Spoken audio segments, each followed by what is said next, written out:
From complexity to simplicity, we have made maths easy. Welcome to Philemathics series. Subscribe now and let's make mathematics an exciting journey together.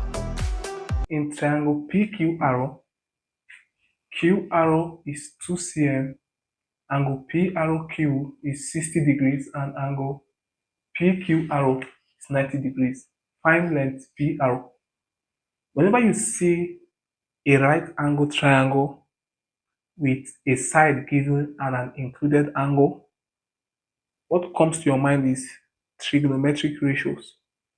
And this is adjacent, this is hypotenuse, this is opposite. So what we are interested in here is adjacent and hypotenuse from SOH CAH TOA. You know, this is CAH, adjacent over hypotenuse. So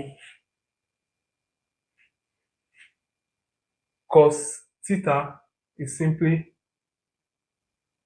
adjacent over hypotenuse, but our angle is 60 degrees. Cos 60 degrees is adjacent, which is 2 over hypotenuse PR.